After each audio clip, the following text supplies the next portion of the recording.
So now I hope you have understood the risk which is associated with our high waist circumference.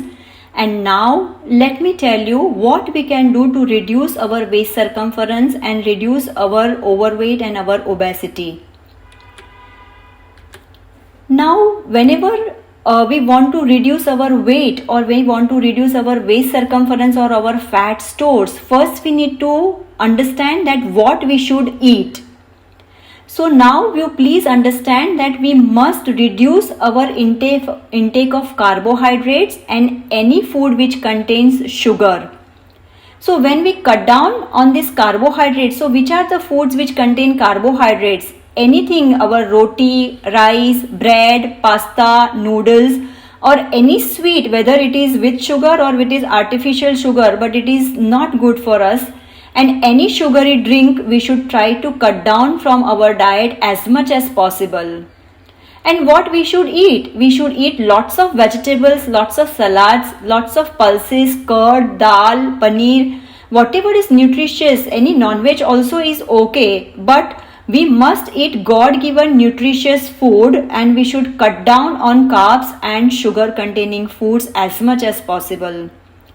And we should consume lots of liquids in between so that we are well hydrated, and we can consume lime juice, buttermilk, green tea, black tea, herbal tea. And please understand that this lime juice should not have any salt or sugar. Now after explaining to you what we should eat, I am going to now explain to you when to eat. Now as you can see here, when we are having say 3 meals per day, say breakfast, lunch and dinner, and say I had my dinner at 8 o'clock in the night and next day I had my breakfast at 8 o'clock in the morning. Now this means for 12 hours I did not eat anything. So as you can see here, for 12 hours when we do not eat anything, there is a significant drop in the insulin level. And this insulin level drops is very beneficial for us. And why? Because there is no insulin. Now in the fasting state we have more of growth hormone.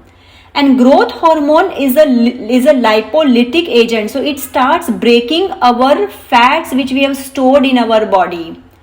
And insulin is promoting fat formation. So actually we need to cut down on the insulin release from our body.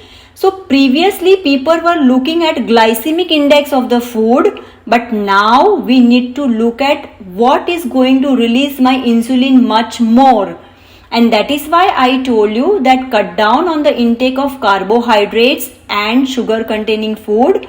For that matter, even protein can also release insulin, but not to that extent the way carbohydrates can release insulin.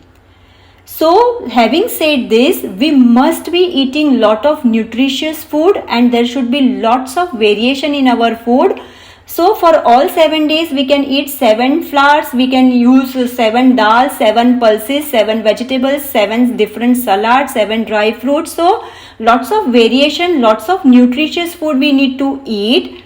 But when to eat is more important, because as you can see in the other half of this slide, that if we keep snacking in between and we eat 5 to 6 times, as I explained to you earlier, breakfast, then again snack, lunch, then again snack, dinner, then again snack.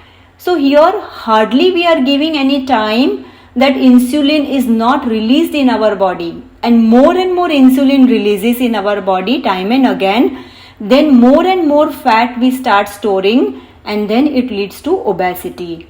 So now please understand what we are supposed to eat, and we are supposed to eat only 3 meals per day. And we are supposed to fast as much as possible at night, that is early dinner and late breakfast, and nothing to eat in between. So then our insulin level will be very, very low.